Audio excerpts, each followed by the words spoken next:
lahir. Kata Apgar sendiri yaitu singkatan dari appearance, yaitu warna kulit. Yang kedua, pulse atau denyut jantung. Yang ketiga, games atau respon refleks. Yang keempat, activity atau aktivitas otot. Dan yang kelima yaitu respiration atau pernafasan. Skor Apgar dihitung dengan 5 kriteria dengan skala nilai 0, 1, dan 2. Kelima nilai kriteria tersebut kemudian dijumlahkan agar menghasilkan angka 0 sampai dengan 10.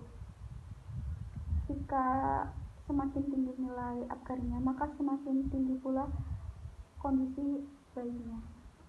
Ya, untuk kriteria warna kulit, untuk skala nilai 0 yaitu seluruh warna kulit berwarna kebiruan. Untuk nilai 1, warna kulit tubuh normal tetapi tangan dan kaki berwarna kebiruan.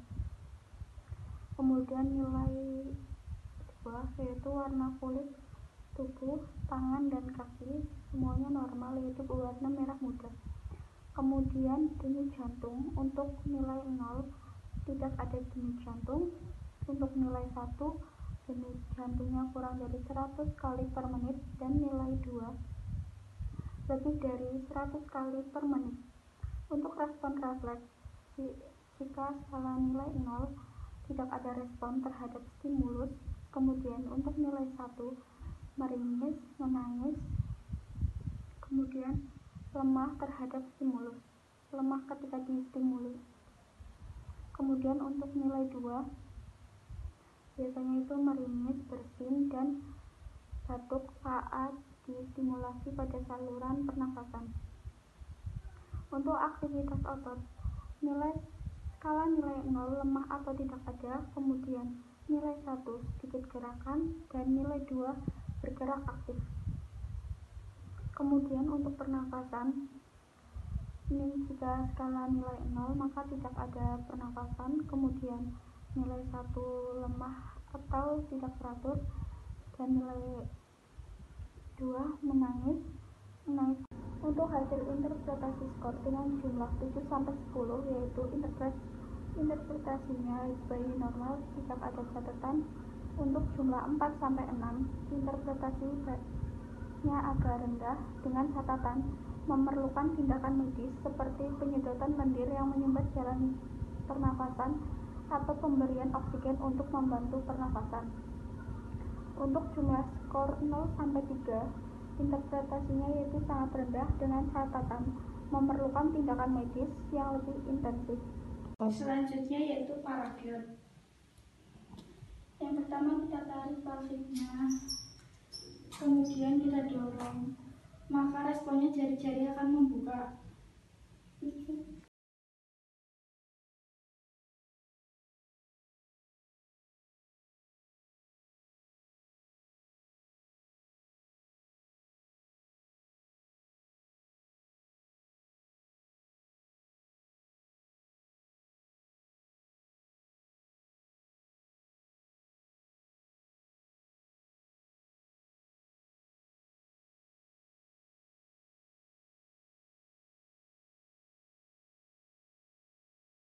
Halo teman-teman, di sini aku mau mempraktikkan bagaimana caranya melakukan tes refleks primitif pada bayi.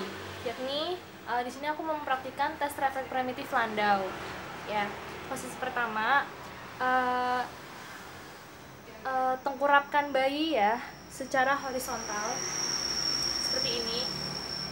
Nah, seperti ini. Apabila posisi kepala bayi menghadap ke bawah seperti ini, maka otomatis kedua kaki juga akan fleksi atau menekuk. Tapi jika bayi berusaha mengangkat kepalanya ke atas seperti ini, secara otomatis maka kedua kaki juga akan lurus. Gitu teman-teman.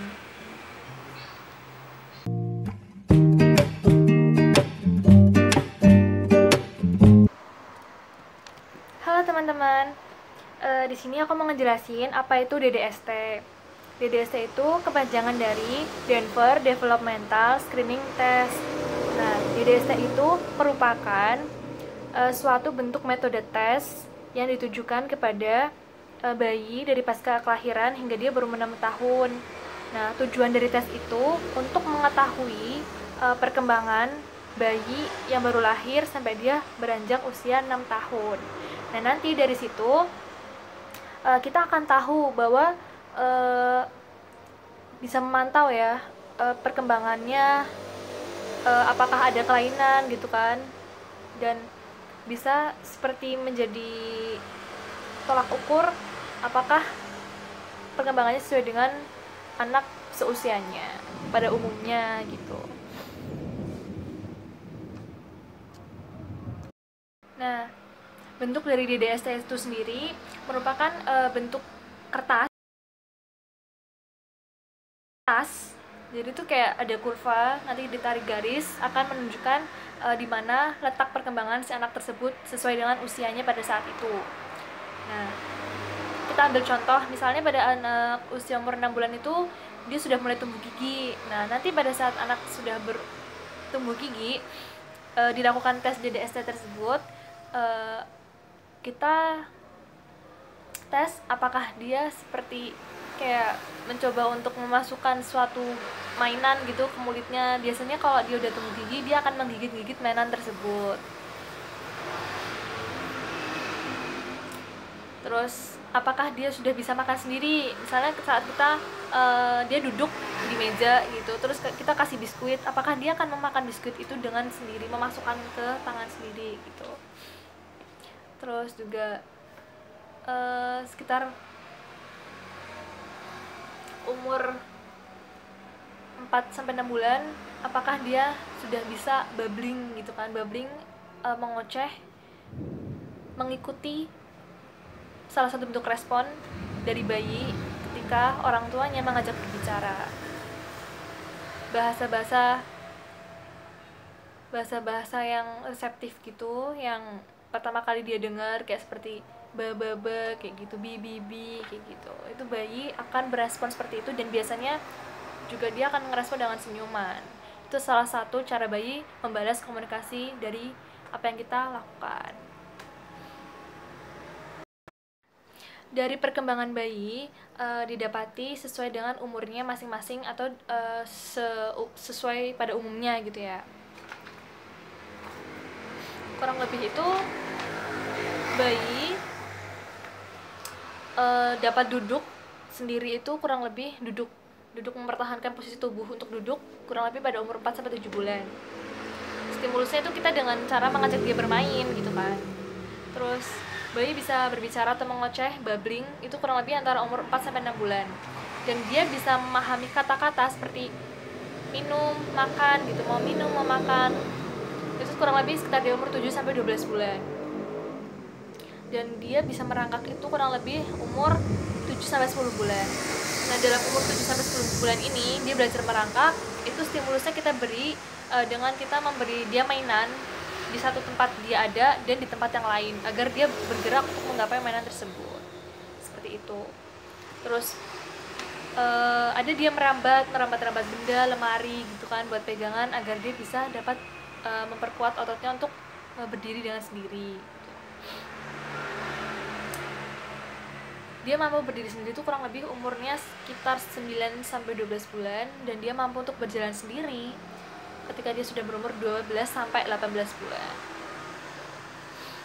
Nah, dari tes DDST itu kita bisa memantau perkembangan si anak. Apakah ada fase-fase dari merangkak, dari duduk, merangkak, terus merambat hingga berjalan gitu, apakah ada yang terlewati? Biasanya dari DDST itu akan didapati hasilnya dan kita akan tahu perkembangannya seperti apa.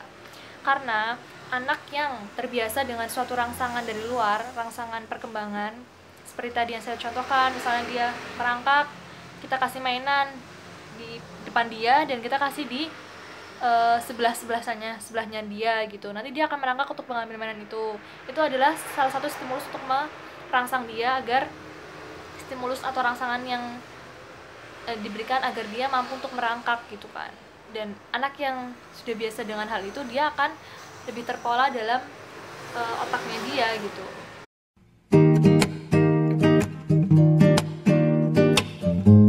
Saya di sini akan mempraktikkan cara pengukuran usia 6 tahun.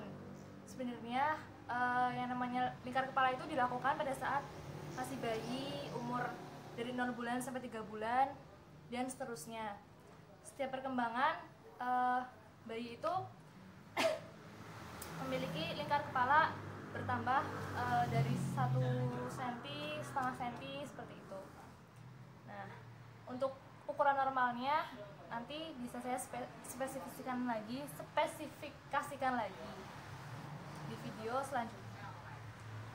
Jadi caranya itu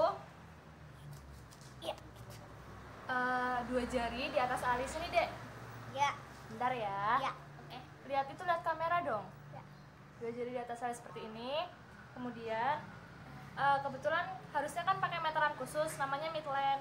Tapi karena saya nggak ada midline, saya adanya meteran baju, jadi saya pakai meteran baju. Kurang lebih sama hasilnya. Jadi 2 jari di atas alis seperti ini, kemudian diukur seperti ini dan dilingkarkan ke seperti ini. Kaki. Bentar ya, Dek ya. Ya. Oke.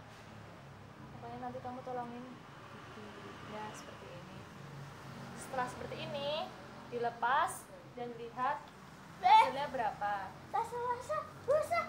Hah? Ya basah. Gak apa-apa, nanti bibi lapin. Kurang lebih menunjukkan angka 51.